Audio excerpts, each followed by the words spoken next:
সামনে 14 ফেব্রুয়ারি আসছে, বিশ্ব বেহায়া দিবস আসছে। সতর্ক হন মুসলমান, একমাত্র স্ত্রী ছাড়া আর কারো সাথে নিজের যৌবনকে উপভোগ করা যাবে না। যারা ঘরে স্ত্রী রেখে অথবা বিবাহপূর্বক অবৈধ কোনো সম্পর্ক করবে তারা পরিপূর্ণ মুমিন হতে পারে না। মুমিনদের 7টি গুণ বর্ণনা করার পরে আয়াতের শেষে গিয়ে বলছেন, যারা এই 10টি গুণ ধারণ করবে তারা জান্নাতের ওয়ারিস হিসাবে সাব্যস্ত হবে। তারা জান্নাতের কি হিসাবে সাব্যস্ত হবে? ওয়ারিস। রব্বুল আলামিন বলেন, قد أفلح المؤمنون الذين هم في صلاتهم خاشعون। জোরে বলি আল্লাহু আকবার। রব্বুল আলামিন বলেন, قد أفلح المؤمنون, নিশ্চয় মুমিন যারা সফল হয়েছে তারা। চিল্লায় বলেন সফলতার মাপকাঠি কি? আওয়াজ করে বলেন সফলতার মাপকাঠি কি? সফলতার মাপকাঠি হচ্ছে যারা মুমিন হবে, যারা ঈমান আনবে। আল্লাহ বলেন সফল কাম হবে তারা, মুমিন হবে যারা।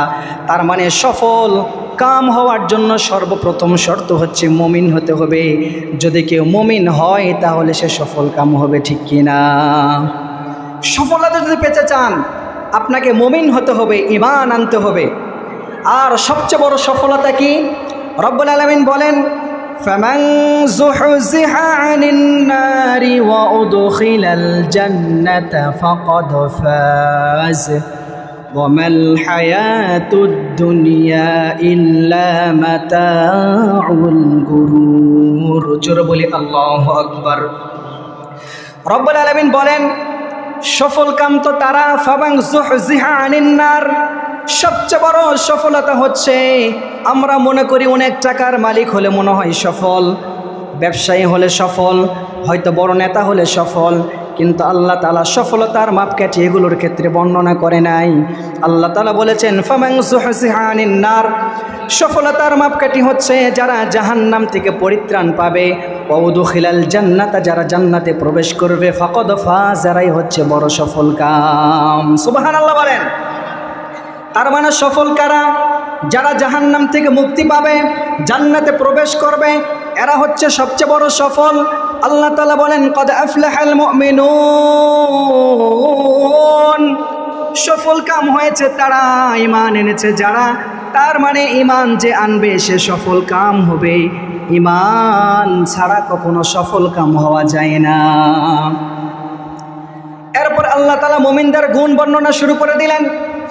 সফল কাম মুমিনের প্রথম গুণ, আল্লাযীনা হুম ফি সালাতিহিম খাশিউন। জোরে বলি আল্লাহু আকবার।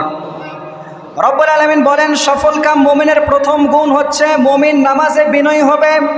সফল কাম মুমিনের প্রথম গুণ কি? চিল্লায় বলেন।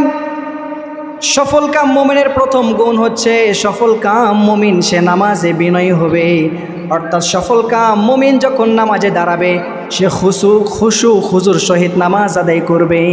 নামাজের মধ্যে তার দুনিয়ার আর কোনো চিন্তা থাকবে না। সফল কাম মুমিনের প্রথম গুণ হচ্ছে সফল কাম মুমিন নামাজে বিনয়ী হবে, নামাজে খুজুর সহিত নামাজ আদায় করবে। খুজুর ব্যাখ্যা কি? এক কথায় আর জবাব হচ্ছে খুজু বলা হয় নামাজে অন্তর স্থির থাকা এবং অঙ্গ প্রত্যঙ্গগুলো স্থির থাকা। নামাজের মধ্যে এক আল্লাহর কল্পনা ছাড়া দুনিয়ার আর কারো কল্পনা না এনে আসা এবং অঙ্গ প্রত্যঙ্গগুলোকে স্থির রাখা, এটাকে বলা হয় খুজু।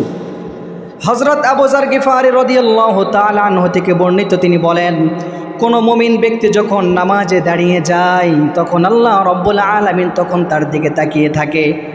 আল্লাহ কার দিকে তাকিয়ে থাকে? একটু জোরে বলতে হবে। নামাজি ব্যক্তি যখন নামাজে দাঁড়ায়, আবু যর গিফারি বলেন বিশ্বনবী বলেছেন আল্লাহ রব্বুল আলামিন নামাজের দিকে তাকিয়ে থাকে। কতক্ষণ পর্যন্ত আল্লাহ নামাজের দিকে তাকিয়ে থাকে? যতক্ষণ পর্যন্ত নামাজি খুজুর সহিত বিনয়ের সহিত নামাজ আদায় করে ততক্ষণ পর্যন্ত আল্লাহ তার দিকে তাকিয়ে থাকে। নামাজে যখন আল্লাহর খেয়াল থেকে অন্যদিকে খেয়াল করে আল্লাহ রব্বুল আলামিন সাথে সাথে তার থেকে দৃষ্টি ফিরিয়ে নেয়। তার মানে নামাজে যখন দাঁড়ায় কে আমাদেরকে দেখেন? আল্লাহ আমাদেরকে দেখেন। এই জন্য নামাজে যখন দাঁড়াবো আল্লাহর খেয়াল ছাড়া দুনিয়ার আর কোনো খেয়াল রাখা যাবে না।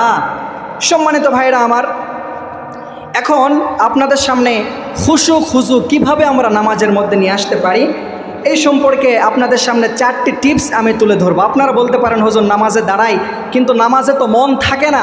আজকে আমি আপনাদেরকে 4টি কৌশল শিখাবো, 4টি কৌশল সম্পর্কে অবগত করাবো। এই 4টি কৌশল অবলম্বন করে যদি নামাজে দাঁড়াতে পারেন আপনি নামাজে খুশু খুজুর সহিত নামাজ আদায় করতে পারবেন।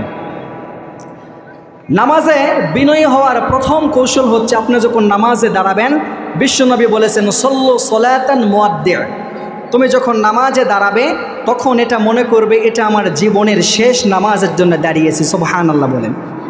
আচ্ছা বলুন তো, আমরা একটু আগে এশার সালাত আদায় করেছি, যদি কোনোভাবে আমরা জানতে পারতাম আজকের এই এশার নামাজটাই আমার জীবনের শেষ নামাজ, তাহলে মনে করুন আজকের নামাজটা কেমন হতো। একটু অনুভব করার চেষ্টা করি আমরা।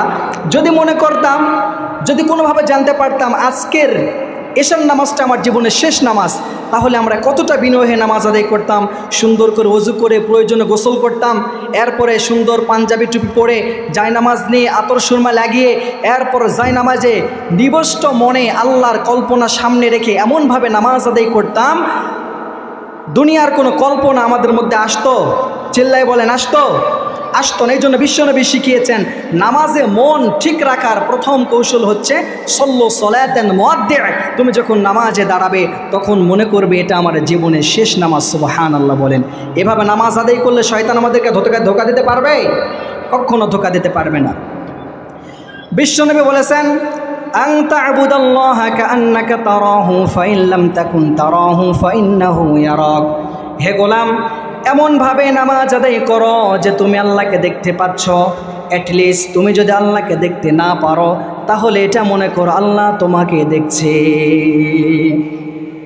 এমনভাবে নামাজ আদায় করো যে নামাজে দাঁড়িয়ে তুমি আল্লাহকে দেখতে পাচ্ছ। তুমি যদি আল্লাহকে দেখতে না পারো কাআন্নাহু ইয়ারাক, তাহলে এটা মনে করো আল্লাহ তোমাকে দেখছে। প্রিয় ভাইয়েরা, আমরা নামাজে দাঁড়ানোর পরে যদি এই চিন্তা নিয়ে আসি যে আমি নামাজ আদায় করছি, আমার রব আমাকে দেখছে, আমার রব আমার দিকে তাকিয়ে আছে, তিনি অবলোকন করছেন আমি কিভাবে নামাজ আদায় করছি, যদি আল্লাহ দেখছেন এটা মনে করে নামাজ আদায় করি তাহলে আমাদের দৃষ্টিকে অন্যদিকে যেতে পারে? যারা বলেন যেতে পারে? যেতে পারে না প্রিয় ভাইরা। তাহলে নামাজে খুশু খুশু নিয়ে আসবো কিভাবে? এটার প্রথম কৌশল হচ্ছে আমরা যখন নামাজে দাঁড়াবো তখন মনে করবো এটা আমার জীবনের শেষ নামাজ। মনে করতে পারবো তো ইনশাল্লাহ? নামাজে বিনয়ী হওয়ার দ্বিতীয় কৌশল হচ্ছে নামাজে তাড়াহুড়া না করা, তা'দিল আরকান যেগুলো আছে এগুলো মেনে চলা। রুকু থেকে দাঁড়িয়ে সোজা হয়ে দাঁড়ানো এবং 2 সিজদার মাঝখানে সোজা হয়ে দাঁড়ানো, এগুলোকে কওমা জলসা বলা হয়, এগুলোকে তা'দিল আরকান বলা হয়। অর্থাৎ রুকু থেকে সোজা হয়ে দাঁড়ানো এটা ওয়াজিব, আবার 2 সিজদার মাঝখানে সোজা হয়ে বসা এটাও ওয়াজিব। যদি কোনো ব্যক্তি ওয়াজিব তরক করে হানাফি মাযহাবের ফতোয়া অনুযায়ী সাহু সিজদা ছাড়া তার নামাজ কবুল হবে না। এজন্য নামাজে তাড়াহুড়া করা যাবে না। এক সাহাবা বিশ্বনবীর মসজিদে নববীতে নামাজ আদায় করছেন। নামাজ আদায় করার পরে বিশ্বনবী তাকে ডাকলেন, ডেকে বললেন ইরজি' ফাসাল্লি ফাইন্নাকা লাম তুসাল্লি, হে সাহাবা তুমি আবার নামাজ আদায় করো, তোমার নামাজ হয় নাই, আবার সুন্দর করে নামাজ আদায় করো। এই সাহাবা নামাজ আদায় করলেন, বিশ্বনবী আবার বললেন ইরজি' ফাসাল্লি ফাইন্নাকা লাম তুসাল্লি, হে সাহাবা তোমার নামাজ হয় নাই, আবার নামাজ আদায় করো। এইভাবে 3 বার রিপিট করলেন। 3 বারের বেলায় বিশ্বনবী বললেন সাহাবা তোমার নামাজ হয় নাই। ওই সাহাবা কেঁদে দিলেন, কান্নারত অবস্থায় বললেন ইয়া রাসূলুল্লাহ ইয়া হাবিবাল্লাহ, এর চেয়ে সুন্দর করে আমি নামাজ আদায় করতে জানি না। বিশ্বনবী তখন তাকে বুকে জড়িয়ে নিলেন, সুন্দর করে নামাজ শিখিয়ে দিলেন যে তুমি যখন নামাজ পড়বে তখন খুশু খুজুর সহিত দাঁড়াবে, তোমার তা'দিল আরকান রুকু সেজদা, রুকু থেকে দাঁড়িয়ে সোজা হয়ে দাঁড়াবা, তাড়াহুড়া করবে না, রুকু থেকে উঠেই সেজদায় যাবে না, তা'দিল আরকান সোজা হয়ে দাঁড়াবা, 2 সেজদার মাঝখানে সোজা হয়ে দাঁড়াবা, এক সেজদা দিয়ে সাথে সাথে আরেক সেজদা দিবে না।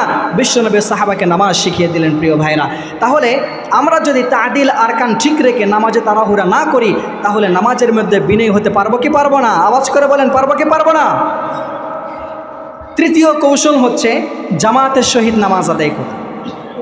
বিশ্বনবী বলেছেন, যদি কোনো ব্যক্তি একা একা নামাজ আদায় করে আর যদি কোনো ব্যক্তি জামাতে নামাজ আদায় করে, একা একই নামাজ আদায় করার চাইতে জামাতে নামাজ আদায় করলে আল্লাহ রাব্বুল আলামিন তাকে 27 গুণ সওয়াব বেশি দান করেন। চিল্লায় বলেন সুবহানাল্লাহ। তাহলে জামাতের গুরুত্ব আছে না নাই?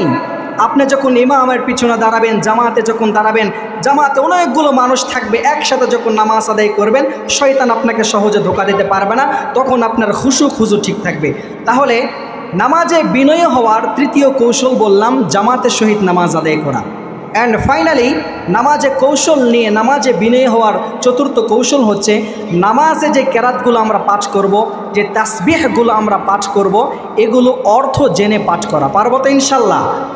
যদি সূরা ফাতিহার অর্থ আমরা জানতে পারি, এরপরে সুবহান রাব্বিয়াল আলা, সুবহান রাব্বিয়াল আযীম, সুবহানাকাল্লাহুম্মা ওয়া বিহামদিকা ওয়া তাবারাকা ইসমুকা ওয়া তাআলা জাদ্দুকা ওয়া লা ইলাহা গায়রুক, সানার অর্থ যদি আমরা জানি, দরুদ শরীফ আত্তাহিয়াতুর অর্থ যদি আমরা জানি, নামাজে সূরা ফাতিহা পাঠ করব।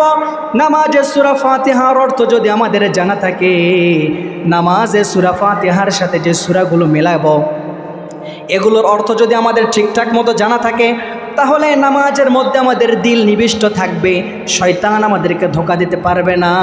এই জন্য নামাজে বিনয়ী হওয়ার চতুর্থ কৌশল হচ্ছে নামাজের মধ্যে যেই সূরা কেরাতগুলো পাঠ করি, তাসবিহ তাহলিলগুলো পাঠ করি, এগুলো অর্থ বুঝে যদি পাঠ করি তাহলে শয়তান আমাদেরকে ধোঁকা দিতে সহজে পারবে না।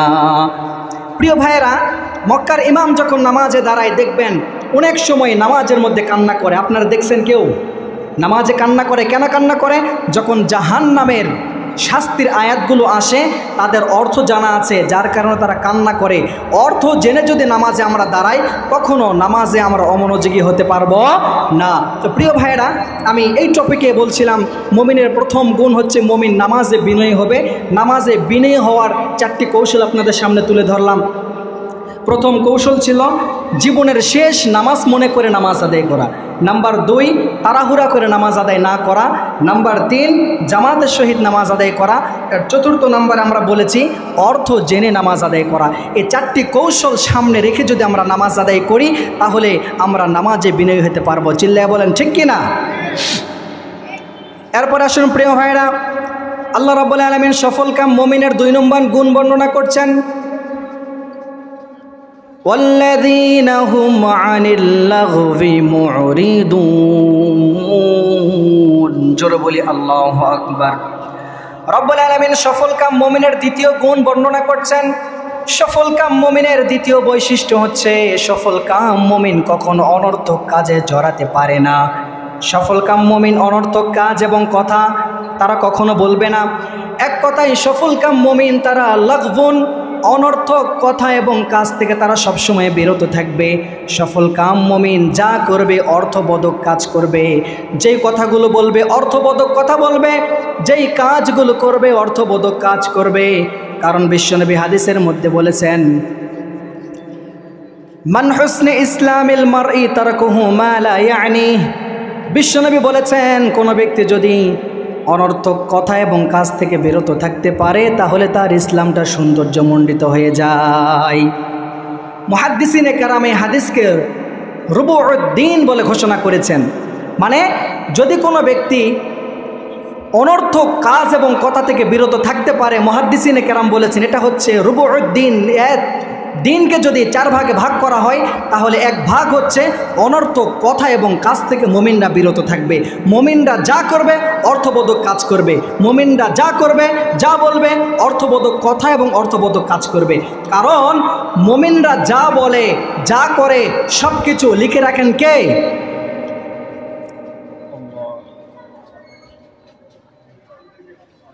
আল্লাহ রাব্বুল আলামিন বলেন, وَكُلَّ شَيْءٍ أَحْصَيْنَاهُ فِي إِمَامٍ مُبِينٍ। মুমিনরা যা কিছু বলে যা কিছু করে সাথে সাথে ফেরেশতারা রেজিস্টার খাতার মধ্যে এগুলো তুলে রাখে, সব কিছু তুলে রাখে। মা ইয়ালফিজু মিন কাওলিন ইল্লা লাদাইহি রাকিবুন আতীদ। মুমিনরা যা কিছু বলে যা কিছু করে সঙ্গে সঙ্গে ফেরেশতারা এটাকে রেকর্ড করে নেয়। সুবহানাল্লাহ বলেন। তার মানে মুমিনরা যা কিছু বলে, যা কিছু করে, সাথে সাথে ফেরেশতারা এটাকে রেকর্ড করে নেয়। আজকে আমাদের বয়ানগুলো যেভাবে মিডিয়াতে রেকর্ড হচ্ছে, আমরা যা কিছু করি, যা কিছু বলি, ফেরেশতারা সাথে সাথে এটাকে রেকর্ড করে নেয়। আবার সূরা ইয়াসিনের মধ্যে আল্লাহ তাআলা বলছেন, ফেরেশতারা রেজিস্টার খাতার মধ্যে এটা তুলে রাখেন মুমিনরা কি বলছে, কি করছে। কোনো ছোট বড় কোনো কিছুকে আল্লাহ তাআলা গোপন করেন না। মালি হাদাল কিতাব লা ইগাদিরু সগীরাতান ওয়ালা কাবীরাতান ইল্লা আহসাহা। সেদিন মানুষরা বলবে, এটা এমন একটা কিতাব যে কিতাবের মধ্যে ছোট বড় কোনো কিছু বাদ রাখা হয় নাই। ছোট থেকে ছোট কোনো গুনাহ করলে আল্লাহ সেটাও তুলে ধরেছেন, বড় থেকে বড় কোনো গুনাহ করলে আল্লাহ সেটাও তুলে ধরেছেন। এই জন্য প্রিয় ভাইরা, মুমিনের 2 নম্বর গুণ হচ্ছে ওয়াল্লাযীনা হুম আনিল লাগবি মুরিদুন। মুমিনরা কখনো অনর্থক কথা এবং কাজে জড়াতে পারে না। সুবহানাল্লাহ বলবেন না? তাহলে সফলকাম মুমিনের দ্বিতীয় বৈশিষ্ট্য আমরা জানলাম, সফলকাম মুমিন অনর্থক কথা এবং কাজ থেকে নিজেকে বিরত রাখবে, অনর্থক কথা এবং কাজ থেকে বিরত রাখবে। প্রিয় ভাইরা, এবার আসুন সফলকাম মুমিনের তৃতীয় গুণ আল্লাহ বর্ণনা করছেন, ওয়াল্লাযীনা হুম লিয-যাকাতি ফাঈলুন। জোরে বলি আল্লাহু আকবার। রব্বুল আলামিন বলেন, সফলকাম মুমিনের তৃতীয় বৈশিষ্ট্য হচ্ছে সফলকাম মুমিন তারা যাকাত আদায় করবে। কি আদায় করবে? আরও জোরে বলেন, যাকাত আদায় করবে। সফলকাম মুমিনের তৃতীয় বৈশিষ্ট্য হচ্ছে যারা ধনাঢ্য হবে, যাদের নেশাব পরিমাণ সম্পদ থাকবে, তারা তাদের যাকাত আদায় করবে। সফলকাম মুমিনের তৃতীয় বৈশিষ্ট্য তারা যাকাত আদায় করবে। যাকাতে তারা এমনভাবে যাকাত তারা আদায় করবে, যাকাত হিসাব করে পুঙ্খানুপুঙ্খানুভাবে তারা গরিবদের মাঝে যাকাতটা বিলিয়ে দিবে।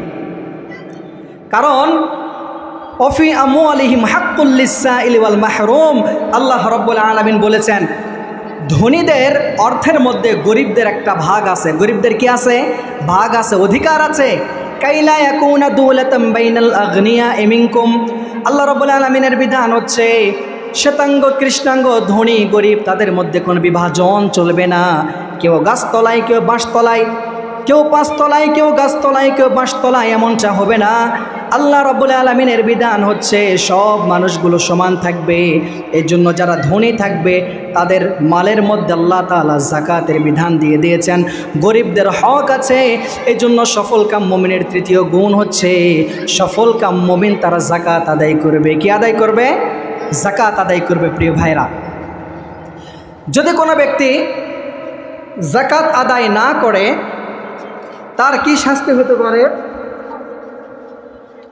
আল্লাহ রাব্বুল আলামিন সূরা তাওবার মধ্যে তুলে ধরেছেন, ওয়াল্লাযীনা ইয়াকনিজুনা আয-যাহাবা ওয়াল ফিদ্দাতা ওয়া লা ইউনফিকুনাহা ফী সাবিলিল্লাহি ফাবাশশিরহুম বিআযাবিন আলীম يوم يحمى عليها في نار جهنم فتقوى بها جباههم وجنوبهم وظهورهم।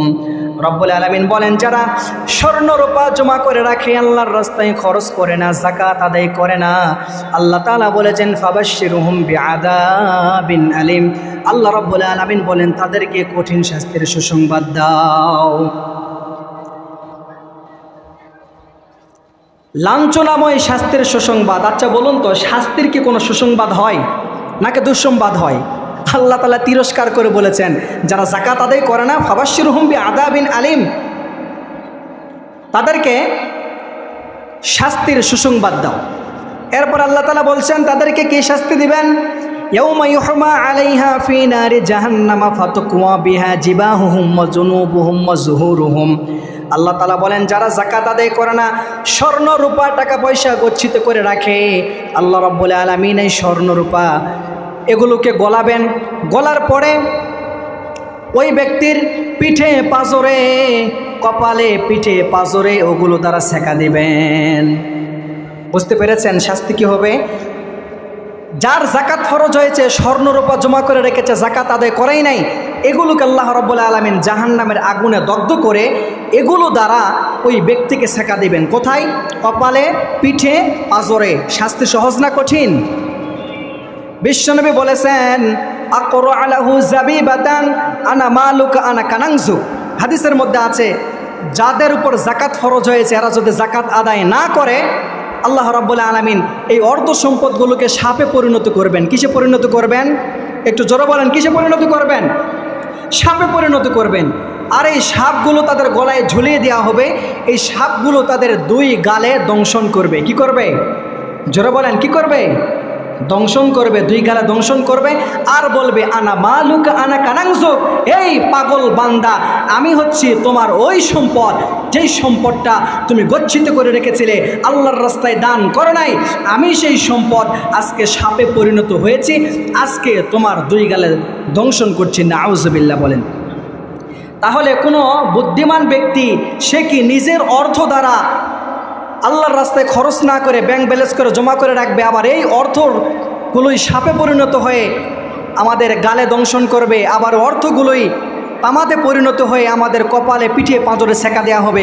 কোনো মুমিন ব্যক্তি, কোনো বুদ্ধিমান ব্যক্তি নিজের অর্থ আল্লাহর রাস্তায় খরচ না করে এগুলো দ্বারা শাস্তির সম্মুখীন হতে পারে? কোনো বুদ্ধিমান ব্যক্তিকে পারে না। এই জন্য প্রিয় ভাইরা, সফলকাম মুমিনের তৃতীয় বৈশিষ্ট্য হচ্ছে সফলকাম মুমিন তারা যাকাত আদায় করবে। কি করবে? যাকাত আদায় করবে।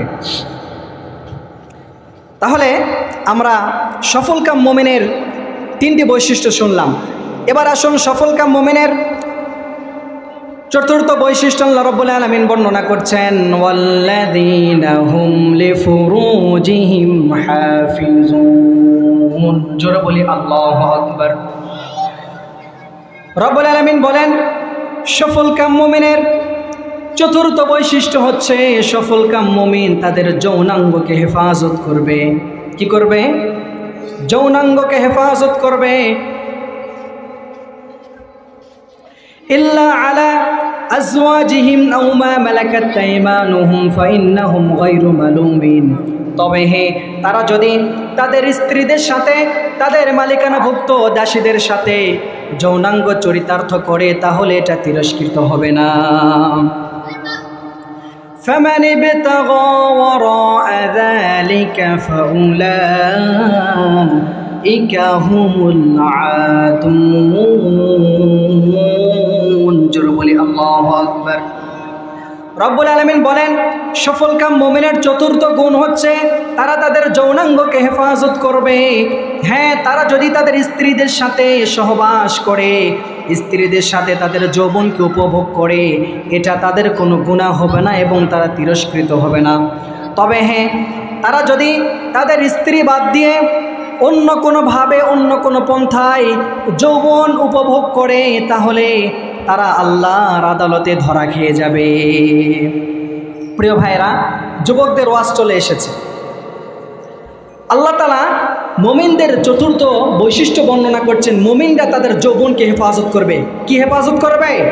যৌবনকে হেফাজত করবে। তাদের যৌবনের মধ্যে কোনো কলঙ্ক থাকবে না, তারা কোনো অবৈধ সম্পর্ক করবে না, বিয়ের আগে কারোর সাথে অবৈধ রিলেশনে জড়াবে না, আবার বিয়ের পরে বাড়িতে স্ত্রী রেখে, বাড়িতে স্বামী রেখে অন্য কোনো পরপুরুষ বা কোনো নারীর সাথে তারা পরকীয়ায় জড়াতে পারে না। সফলকাম মুমিনের চতুর্থ বৈশিষ্ট্য হচ্ছে সফলকাম মুমিন তাদের যৌনাঙ্গকে হেফাজত করবে। তারা তাদের যৌবনকে স্ত্রী ছাড়া অবৈধভাবে কারোর সাথে যৌবনকে উপভোগ করতে পারবে না। স্ত্রী ছাড়া অন্য কোনো পন্থায় যদি অবৈধ সম্পর্ক করে এটা হয় জিনার গুনাহ হবে। এটা কিসের গুনাহ হবে? আল্লাহ তাআলা বলেছেন ওয়ালা তাকরাবুজ জিনা, তোমরা জিনার কাছেও যেও না। আল্লাহ তাআলা কোরআনুল কারীমের মধ্যে বলেছেন ওয়ালা তাকরাবুল ফাওয়াহিশা মা যাহারা মিনহা ওয়া মা বাতান। আল্লাহ তাআলা বলেন তোমরা প্রকাশ্য অপ্রকাশ্য সব ধরনের অশ্লীলতা থেকে নিজেকে বিরত রাখো। প্রিয় ভাইরা, সফলকাম মুমিনের চতুর্থ বৈশিষ্ট্য হচ্ছে সফলকাম মুমিন অবৈধভাবে কোনো সম্পর্কে জড়াতে পারে না। পারবো তো প্রিয় ভাইরা? সফলকাম মুমিনের চতুর্থ বৈশিষ্ট্য হচ্ছে তারা অবৈধভাবে কোনো সম্পর্ক করতে পারে না। তারা জিনা করবে না, বিয়ের আগে কোনো অবৈধ সম্পর্ক করবে না, আবার বিয়ের পরে ঘরের মধ্যে স্ত্রী রেখে, স্বামী রেখে তারা পরপুরুষের সাথে অথবা কোনো নারীর সাথে অবৈধ সম্পর্কে জড়াতে পারে না। তারা কোনো পরপুরুষের সাথে ফেসবুকে সেটিং করতে পারে না, হোয়াটসঅ্যাপে তারা সেটিং করতে পারে না। স্বামী ছাড়া অন্য কোনো পুরুষের সাথে, আবার ঘরে স্ত্রী রেখে অন্য কোনো নারীর সাথে কোনো মুমিন অবৈধভাবে সম্পর্ক করতে পারে না। তাহলে সফলকাম মুমিনের চতুর্থ বৈশিষ্ট্য হচ্ছে সফলকাম মুমিন তাদের যৌনাঙ্গকে হেফাজত করবে। তবে হ্যাঁ, তারা যদি তাদের স্ত্রীদের সাথে যৌবনকে উপভোগ করে এটা কোনো গুনাহ হবে না। আর পরে আল্লাহ তাআলা অনেক কয়টা উপকরণ বর্ণনা করেছেন। স্ত্রী ছাড়া যতগুলো মাধ্যম আছে যৌবনকে উপভোগ করা সবগুলো হারাম। এর মধ্যে একটা হচ্ছে জিনা, অবৈধ সম্পর্ক করা, এটা সম্পূর্ণ হারাম। এরপরে আপনার যৌবনকে আপনি অন্য কোনো পন্থায় যৌবনকে উপভোগ করতে পারবেন না। আপনি যদি মাস্টারবেশন করেন এটাও হারাম। এরপরে যদি সমকামিতা কেউ করে, নারী নারী পুরুষ পুরুষ, এটাও হারাম। এরপরে যদি কোনো ব্যক্তি পশুদের সাথে যৌবনকে উপভোগ করে এটাও হারাম। এরপরে যদি কোনো ব্যক্তি রোবটের সাথেও যৌবনকে উপভোগ করে এটাও হারাম। এক কথায় স্ত্রী ছাড়া অন্য কোনো পন্থা, অন্য কোনো পদ্ধতিতে যৌবনকে উপভোগ করা যাবে না। যৌবনকে উপভোগ করতে হবে শুধু স্ত্রীর সাথে।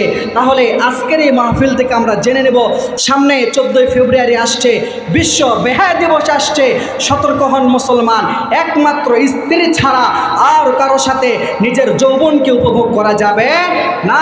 যারা ঘরে স্ত্রী রেখে অথবা বিবাহপূর্বক অবৈধ কোনো সম্পর্ক করবে তারা পরিপূর্ণ মুমিন হতে পারে না। প্রিয় ভাইরা, একটু জবাব দেবেন, সফলকাম মুমিনের চতুর্থ বৈশিষ্ট্য কি? জোরে বলেন, জোরে বলেন না ভাই। যৌনাঙ্গকে হেফাজত করা। পারবো তো ইনশাল্লাহ? হ্যাঁ, যদি কেউ অবৈধ সম্পর্কে লিপ্ত থাকেন আমি তাদেরকে আহ্বান করব, তাদেরকে পরামর্শ দিব যে আপনারা আপনাদের অবৈধ সম্পর্কগুলোকে বৈধতার রূপ দেন। আর যারা মা বাবা আছেন বিবাহকে সহজ করে দেন। আজকাল তো বিবাহ অনেক কঠিন, জিনা অনেক সহজ। বিয়ে করতে গেলে দেনমোহর দিতে হয়, বিয়ে করতে গেলে চাকরি করতে হয়, অনেক বাধা বিপত্তি পেরিয়ে এরপর বিয়ের পিড়িতে বসতে হয়। আর জিনা করতে গেলে কিচ্ছু লাগে না, একটা স্মার্টফোন হলেই এরপরে ফেসবুক হোয়াটসঅ্যাপে চ্যাটিং করার মাধ্যমে একাধিক মেয়ের সাথে, একাধিক পুরুষের সাথে, আবার দেখা যায় ছেলে ছেলের সাথে, মেয়ে মেয়ের সাথে।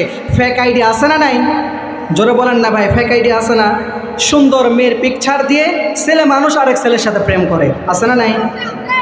এই জন্য প্রিয় ভাইরা, আমরা আমাদের যৌবনকে হেফাজত করব, পারবো তো ইনশাল্লাহ? তাহলে চতুর্থ বৈশিষ্ট্য আমরা শুনলাম, সফলকাম মুমিনের চতুর্থ বৈশিষ্ট্য হচ্ছে সফলকাম মুমিন তারা তাদের যৌবনকে হেফাজত করবে। পঞ্চম এবং ষষ্ঠ গুণ আল্লাহ তাআলা এক আয়াতের মধ্যেই বলেছেন। রব্বুল আলামিন বলেন, ওয়াল্লাযীনা হুম লিআমানাতিহিম ওয়া আহদিহিম রাউন। জোরে বলি আল্লাহু আকবার। সফলকাম মুমিনের পঞ্চম গুণ হচ্ছে ওয়াল্লাযীনা হুম লিআমানাতিহিম ওয়া আহদিহিম রাউন। সফলকাম মুমিনের পঞ্চম গুণ হচ্ছে সফলকাম মুমিন যদি কোনো আমানত রাখে তাহলে সে তার আমানতের হেফাজত করে। কিসের হেফাজত করে? ইন্নাল্লাহা ইয়া'মুরুকুম আন তুআদ্দুল আমানাতি ইলা আহলিহা। সফলকাম মুমিনের পঞ্চম বৈশিষ্ট্য হচ্ছে সফলকাম মুমিন তার আমানতের হেফাজত করে। কিসের হেফাজত করে? জোরে বলেন ভাই, কিসের হেফাজত? বিশ্বনবী বলেছেন, ওয়াইদা তুমিনা খানা। মুনাফিকের একটা আলামত হচ্ছে, মুনাফিকের একটা বৈশিষ্ট্য হচ্ছে, মুনাফিকের কাছে আমানত রাখলে আমানতের খেয়ানত করে। কি করে? জোরে বলেন, খেয়ানত করে। প্রিয় ভাইরা, আমানত শব্দটা ব্যাপক অর্থবোধক একটি শব্দ। আপনি আমার কাছে 1000 টাকা আমানত রাখলেন এবং বললেন অমুক তারিখে এটা আমি ফিরিয়ে নেব। যথাসময়ে আপনাকে ফিরিয়ে দেয়া, এটা হচ্ছে আমানত। আবার আল্লাহর পক্ষ থেকে যাবতীয় বিধিবিধান আমাদের উপর অর্পিত হয়েছে। আল্লাহর সমস্ত বিধিবিধান আমাদের কাছে আমানত, সমস্ত বিধিবিধান আমাদের কাছে আমানত। আমাদের নামাজ আমানত, আমাদের সব কিছু আমানত। যারা ব্যবসা বাণিজ্য করে তাদের কাছে ব্যবসা প্রতিষ্ঠানটা আমানত। যারা রাজনীতিবিদ আছে, যারা প্রতিনিধি আছে তাদের কাছে তার এলাকাটা আমানত। যারা প্রেসিডেন্ট আছে, যারা ক্ষমতায় আছে, যারা সরকার, তাদের কাছে গোটা দেশটা আমানত। যারা ফ্যামিলির দায়িত্বে আছে তাদের কাছে তার ফ্যামিলিটা আমানত। এই জন্য আপনার পরিবারস্থ লোকদেরকে আপনি অবশ্যই কন্ট্রোলে রাখবেন, ইসলামের বিধানের সীমানার মধ্যে রাখবেন। পারবো তো ইনশাল্লাহ? তাহলে সফলকাম মুমিনের পঞ্চম বৈশিষ্ট্য হচ্ছে সফলকাম মুমিন আমানতের খেয়ানত করে না। আর আমানতের খেয়ানত যারা করে এরা মুনাফিক। এরা কি? মুনাফিক। আল্লাহ তাআলা মুনাফিকের শাস্তির কথা বলেছেন, ইন্নাল মুনাফিকিনা ফিদ দারকিল আসফালি মিনান নার। মুনাফিকের কঠিন শাস্তি হচ্ছে আল্লাহ রাব্বুল আলামিন জাহান্নামের একদম তলদেশে মুনাফিকের স্থান করে দিবেন। যারা মুনাফিক, যারা আমানতের খেয়ানত করে, এরা হচ্ছে মুনাফিক। আর মুনাফিকের শাস্তি হচ্ছে জাহান্নামের নিম্ন স্তরে তাদেরকে রাখা হবে, মানে জাহান্নামের একদম নিচে মুনাফিকের স্থান হবে। তাহলে সফলকাম মুমিনের পঞ্চম বৈশিষ্ট্য হচ্ছে সফলকাম মুমিন তার আমানত হেফাজত করে। আমানত কি করে? হেফাজত করে। আমানতের কোনো খেয়ানত করে না। সফলকাম মুমিনের ষষ্ঠ বৈশিষ্ট্য হচ্ছে ওয়াহদিহিম রাউন। সফলকাম মুমিনের ষষ্ঠ বৈশিষ্ট্য হচ্ছে সফলকাম মুমিন কখনো ওয়াদা ভঙ্গ করে না। কি করে না? যারা বলেন ওয়াদা ভঙ্গ করে না। সফলকাম মুমিনের ষষ্ঠ বৈশিষ্ট্য হচ্ছে সফলকাম মুমিন সর্বদা তাদের প্রতিশ্রুতিগুলি পূরণ করে, তাদের প্রমিসগুলো পূরণ করে। কেননা আল্লাহ তাআলা কোরআনুল কারীমের মধ্যে বলেছেন, ওয়াউফু বিল আহদি ইন্নাল আহদা কানা মাসউলা। রব্বুল আলামিন বলেন, হে গোলাম, তোমরা যদি প্রতিশ্রুতি দাও, তোমরা যদি ওয়াদা করো, তোমাদের ওয়াদাগুলোকে পূরণ করো, কেননা তোমাদের ওয়াদা সম্পর্কে তোমাদেরকে জিজ্ঞাসা করা হবে। কি করা হবে? ওয়াদা সম্পর্কে জিজ্ঞাসা করা হবে। ওয়াদা করেছি, ওয়াদা যদি পালন না করি জিজ্ঞেস করবেন কে? আল্লাহ তাআলা বলেন, ওয়াউফু বিল উকুদ। হে গোলাম, তোমরা তোমাদের চুক্তিকে, তোমরা তোমাদের ওয়াদাকে পূরণ করো, কারণ তোমাদের ওয়াদা সম্পর্কে তোমাদেরকে জিজ্ঞাসিত করা হবে। তাহলে সফলকাম মুমিনের ষষ্ঠ বৈশিষ্ট্য পেলাম, সফলকাম মুমিন যদি ওয়াদা করে কখনো ওয়াদা খেলাফ করে না। নবীদের মধ্যে সব নবীরাই তাদের ওয়াদা পালন করতেন, কিন্তু সবচেয়ে সোচ্চার ছিলেন ইসমাঈল আলাইহিস সালাম। তিনি ওয়াদা কঠিনভাবে পালন করতেন। আল্লাহ তাআলা কোরআনুল কারীমের মধ্যে বলেছেন, ওয়াযকুর ফিল কিতাবি ইসমাঈল ইন্নাহু কানা সাদিকাল ওয়াদি ওয়া কানা রাসূলাম মাসউলা। রব্বুল আলামিন বলেন, নবীদের মধ্যে ইসমাঈল আলাইহিস সালাম ওয়াদা রক্ষার ক্ষেত্রে সবচাইতে সোচ্চার ছিলেন। এক ব্যক্তির সাথে ইসমাঈল আলাইহিস সালামের প্রমিস হলো, আগামীকালকে আসরের নামাজের পরে অমুক জায়গায় তোমার সাথে সাক্ষাৎ করা হবে।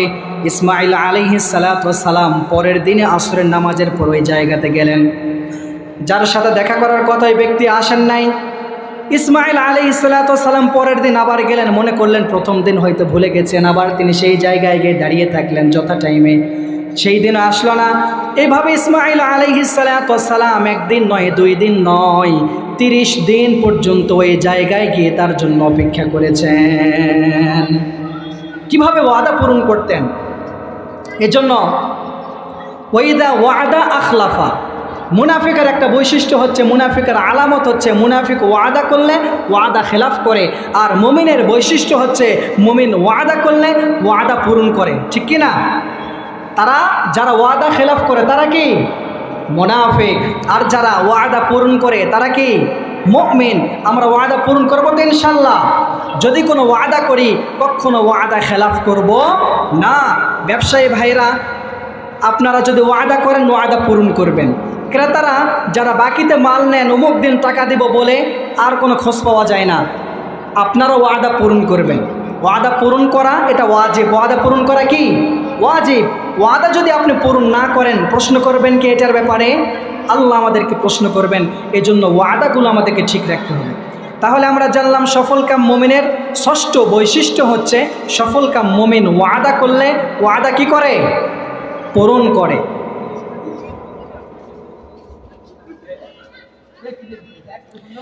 সফলকাম মুমিনের সর্বশেষ গুণ আল্লাহ তাআলা শেষের দিকে টানিয়ে, আচ্ছা এখন রব্বুল আলামিন মুমিনের সপ্তম বৈশিষ্ট্য বর্ণনা করছেন। আল্লাহ রব্বুল আলামিন বলেন, ওয়াল্লাযীনা হুম আলা সালাওয়াতিহিম ইউহাফিজুন।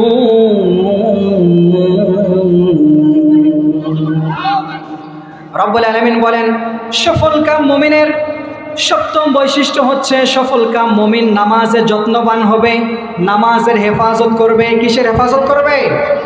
নামাজের হেফাজত করবে। প্রিয় ভাইরা, রব্বুল আলামিন বলেন হাফিজু আলাস সালাওয়াতি ওয়াস সালাতিল বুসতা ওয়া কুমু লিল্লাহি কানিতিন। রব্বুল আলামিন বলেন সফলকাম মুমিনের সপ্তম গুণ হচ্ছে মুমিন নামাজে বিনয়ী হবে, নামাজে যত্নবান হবে। আসো আসো আসো, কোরআনের আলোচনা। সফলকাম মুমিনের সপ্তম বৈশিষ্ট্য হচ্ছে সফলকাম মুমিন নামাজে যত্নবান হবে, নামাজ আদায় করবে। লিল্লাহে তাকবীর। প্রধান বক্তার আগমন, প্রধান বক্তার আগমন। প্রিয় ভাইরা, আমাদের প্রধান মেহমান শেষ করে দিচ্ছে 2 মিনিট। সম্মানিত হাজিরিন, আমার আলোচনা ইতি টানবো। আমি আমার মূল আলোচনা প্রায় শেষ করে ফেলেছি। আমাদের প্রধান মেহমান উপস্থিত হয়েছেন। আমি শুধু 2 মিনিটে আমি আমার আলোচনা শেষ করে দিচ্ছি। প্রিয় ভাইরা, শুধু সারাংশ বলে শেষ করে দিব। সম্মানিত হাজিরিন, আমরা শুনছিলাম সফলকাম মুমিনের বৈশিষ্ট্য। সফলকাম মুমিনের কয়টা বৈশিষ্ট্য নিয়ে আমরা আলোচনা করলাম আজকে? জোরে বলেন কয়টা? সপ্তম বৈশিষ্ট্য কি বললাম? নামাজে যত্নবান হবে, নামাজ সঠিক সময়ে আদায় করবে, নামাজ 5 ওয়াক্ত নামাজ যত্ন সহকারে আদায় করবে। বিশ্বনবী বলেছেন আউয়ালু মা ইউহাসাবু বিহিল আবদু ইয়াউমাল কিয়ামাতিস সালাহ। কিয়ামতের দিন সর্বপ্রথম কিসের হিসাব নেওয়া হবে? জোরে বলেন কিসের? নামাজের। বিশ্বনবী বলেছেন মিফতাহুল জান্নাতিস সালাহ, নামাজ বেহেশতের চাবি। আল্লাহ তাআলা কোরআনের মধ্যে বলেছেন ওয়ামুর আহলাকা বিস-সালাত। হে নবী, আপনার পরিবারের লোকদেরকে নামাজের নির্দেশ করুন, অস্তবির আলাইহা, এবং এটার উপর অটল বিচল থাকুন। তাহলে সূরা মুমিনুনের মুমিনদের প্রথম বৈশিষ্ট্য আল্লাহ তাআলা উল্লেখ করলেন আল্লাযীনা হুম আলা সালাতিহিম ক্বাদ আফলাহাল মুমিনুন আল্লাযীনা হুম ফি সালাতিহিম খাশিউন। সফলকাম মুমিনের প্রথম বৈশিষ্ট্য হচ্ছে নামাজে বিনয়ী হবে। আর সপ্তম বৈশিষ্ট্য হচ্ছে নামাজে যত্নবান হবে। তার মানে তারা নামাজ আদায় করবে, শুরুতেও নামাজ, শেষেও নামাজ। আল্লাহ তাআলা বুঝাচ্ছেন যে যদি কোনো ব্যক্তি নামাজ আদায় করে তাহলে মাঝখানে যতগুলো বৈশিষ্ট্য বর্ণনা করা হয়েছে সবগুলো বৈশিষ্ট্য তার আয়াতের মধ্যে চলে আসবে। সুবহানাল্লাহ বলেন। 5 ওয়াক্ত নামাজ আমরা আদায় করব তো ইনশাআল্লাহ। আজকের এই মাহফিল থেকে আমরা ওয়াদা করব 5 ওয়াক্ত নামাজ আদায় করব। কারা কারা তো হাত তুলে আল্লাহকে দেখায়। আল্লাহ সবগুলো হাতকে তুমি কবুল আর মঞ্জুর করে নাও। সবাইকে 5 ওয়াক্ত নামাজ জামাতের সহিত আদায় করার তৌফিক দান করুন। হাত নামান। আল্লাহ তাআলা আয়াতের শেষে বলেছেন উলাইকা হুমুল ওয়ারিসুন আল্লাযীনা ইয়ারিসুনাল ফিরদাউসা হুম ফিহা খালিদুন। যারা এই 7টি বৈশিষ্ট্য 7টি গুণে গুণান্বিত হবে তারা ওয়ারিস সূত্রে জান্নাতে প্রবেশ করবে। সুবহানাল্লাহ বলেন। তাহলে এই 7টা গুণ যদি অর্জন করতে পারি আমাদেরকে জান্নাত দান করবেন কে? আরো জোরে বলেন কে? আমরা জান্নাতে যেতে চাই কি চাই না? কারা কারা জান্নাতে যেতে চাই তো হাত তুলে আল্লাহকে দেখায়। আল্লাহ হাতগুলোকে কবুল আর মঞ্জুর করে নেয়। হাত নামায়। প্রিয় ভাইরা, মুমিনের 7টি গুণ বর্ণনা করেছি। প্রথম গুণ নামাজে বিনয়ী হবে। দ্বিতীয় গুণ মুমিন কোনো অনর্থক কাজ এবং কথা বলবে না। তৃতীয় গুণ মুমিন জাকাত আদায় করবে। চতুর্থ গুণ মুমিন তার যৌনাঙ্গকে হেফাজত করবে। পঞ্চম গুণ মুমিন তার আমানতগুলো রক্ষা করবে। ষষ্ঠ গুণ মুমিন তার ওয়াদাগুলোকে পূরণ করবে। সপ্তম গুণ মুমিন নামাজে যত্নবান হবে, 5 ওয়াক্ত নামাজ জামাতের সহিত আদায় করবে। সম্মানিত হাজিরিন, আমি আমার আলোচনা শেষ করে দিচ্ছি। যতটুকু কথা বলেছি কোরআন সুন্নাহর আলোকেই বলেছি, একটি কথাও বানিয়ে বলি নাই।